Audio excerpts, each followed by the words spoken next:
Hello everybody, welcome to this video blog. Keith Hershey along with my son Joshua. We're so excited you take your time to join us today. We're excited about what we're talking about because we're talking about really what some people call the story of the prodigal son. We're calling it the parable really of the lost boys. And because sometimes I think people who always think they're right don't really understand how wrong they are, and it's really kind of displayed very clearly in this parable with the older son. Now the younger guy, he split, left the house, but the other boy was in the house but just as lost himself. So you're going to be intrigued by what is shared today, but your heart's going to be strangely warm with God's great love and grace for you. So Josh, let's talk, let's launch this from the beginning of Luke 15, because this is where several parables of Jesus seeking and saving the lost are found. But look how it opens in verse 1. It says, "Now the tax collectors and sinners were all gathering around to hear Jesus." Yeah. Now think about this. His audience here is tax collectors and sinners. They want to hear Jesus. Verse 2 says, "But the Pharisees and the teachers of the law muttered," or they grumbled, you know, they didn't like what they were hearing. So Jesus wasn't just speaking to the sinners or the tax collectors. He was also speaking to religious leaders. That's right. Yeah, and that's the thing, you know, who were flocking to see Jesus. And, well, it says that the tax collectors and sinners were flocking to see and hear and sit with and commune with and have a meal with Jesus and all those things. And Jesus was flocking to sit and have a meal and commune with them. Yes. And it was the Pharisees, or the leaders of the religious life of the Jewish people, who were upset about Jesus doing this. And so they were murmuring. The word there, it can be actually used is for the humming of bees, the cooing of doves. It's a constant, intense murmur, grumbling and complaining amongst each other about, hey, look what this Jesus fellow's doing. This can't be of God. This can't be right. I mean, he's actually hanging out with these tax collectors and sinners.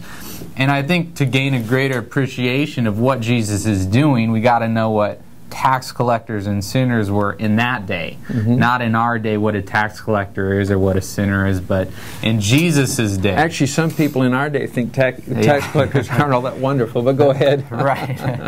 Well, you know, a tax collector in that day was quite a bit worse than whatever we feel or have our feelings about tax collectors today. Because in that day, what a tax collector was it was a big shot in the community who was in cahoots with the oppressive empire over Israel, with the Roman Empire.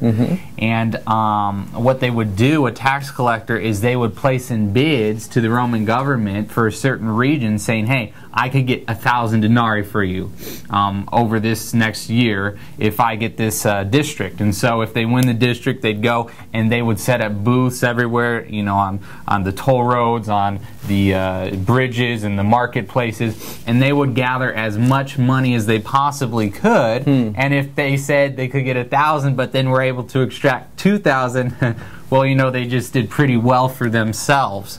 And so these are the type of people that the people were rightly upset with, tax collectors, because a lot of times they would abuse the system, abuse the people groups that they were over. And so but that's exactly who Jesus calls. It's actually one of his disciples, Matthew, was a guy who wrote a gospel, was one of these people. And then a sinner was not just someone, you know, like who sinned now and then, but it was someone who was actually excommunicated from the synagogue life, from the church life, from the people of God. So somebody quite notorious in their sin. Absolutely. They were professional sinners. They were professional sinners. They were known and labeled as sinners. Everyone knew who these people were because they were not permitted in the synagogue, in the temple life, because they were in some ways in breach of the Torah, and they were looked down upon. And these were the people who were flocking to Jesus, these tax collectors, these sinners,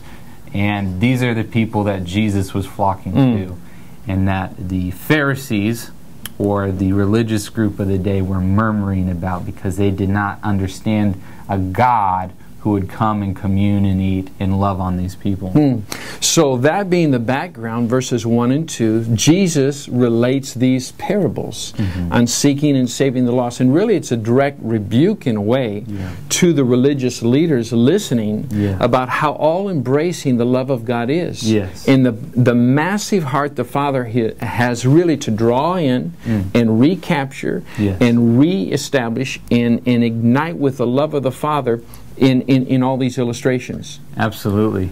Yeah, and that's the thing. It's about the searching heart and compassion of a Father that is towards everything that is lost. And really that's what Jesus is about to do in this parable. He's really going to turn the tables on these Pharisees into actually who is lost. And actually who is the greater lost son in the story of the world. It's not actually the sinners and tax collectors, but it's actually the Pharisees. And so, you know, that's what we'll get to in a minute. And this is what it says in verse 11, as he gets to the third story about those things that which are lost, and it's lost boys. And he says, Jesus continued, there was a man who had 2 sons, or there was a man who had 2 boys. And so really that's what the story is about. It's about a father with 2 boys. It's not about a wasteful son. It's not about, you know, A loser. a loser, right? Per se. While that is part of the story of someone who squanders their inheritance, that is not the main focus of the story. But so look what it goes on to say. It says, the younger one said to his father, Father, give me my share of the estate. And so it's interesting that the boy is telling his father, I want my inheritance now. Because, you know, in that day, you wouldn't keep your inheritance until the father was dead. Right. And so he's almost saying, I'm basically counting you as dead, Father. Give me what I deserve as my inheritance now. Let me go out and live in my inheritance now and be away from you. So the boy initiates it in terms of considering his father dead to him. That's right. And that's what a lot of people do who you know, get entrapped in the world system. They consider God dead to them, so to speak. They think. And they think that they have no value again to the Father. Yes. And whatever addictions or whatever holds their heart captures them for that season.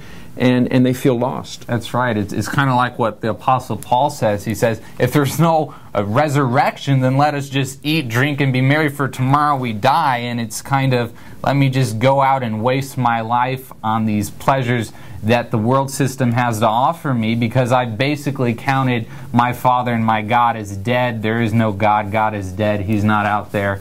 And let me just go waste the precious things that are really sinful in certain respects, and let me just go waste my life in this righteous living. And that's what the younger son does in this case. Well, I think it's very, very fascinating. And then most times, I think when we read this parable, our focus is just on the young guy. But when you set it up with verses 1 and 2 in the chapter and realize Jesus is addressing not just the sinners that were in his midst and showing a sinner in the story in terms of one that's a visible sinner, but he then gives a picture of the Pharisees as well, which is kind of a correlated through the older brother in a sense. That's right. That's right. Yeah. And actually, you know, the older brother takes up almost as much space as the younger brother does, and this is what it says towards the end of the parable concerning him. You know, we'll get to a little bit more about the younger brother in the next segment of this taping, but the older brother is upset after the younger brother is reconciled, is found by his father and reconciled by him. And it says this. It says in verse 25, meanwhile, the older brother was in the field. When he came near the house, he heard music and dancing. So he called one of the servants and asked, what is going on? Your brother has come, he replied, and your father has killed the fattened calf because he has him back safe and sound. The older brother became angry and refused to go in. Wow. You know, and that's a picture of really the true lost son who wanted to stay outside in the darkness, wanted to stay outside of the house, of the music, of the dancing, of the joy of the father and and his reconciliation with his lost son, and just it's a picture of the Pharisee. It's a picture of the religious person who thinks that their good life, their merits, and everything they've done should have qualified them for something in life.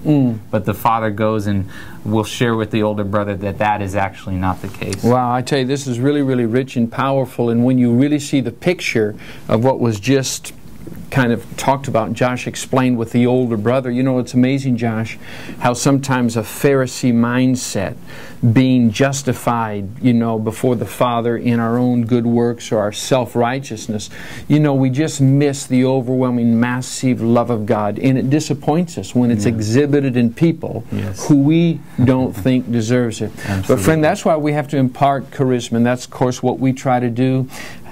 Is have a passion for people, to impart the full finished work of Jesus Christ, to let people know whether they think they're the insiders or the outsiders, they're all welcome in the family of God based on what Jesus has done. Hey, thanks for joining us. We'll see you next time.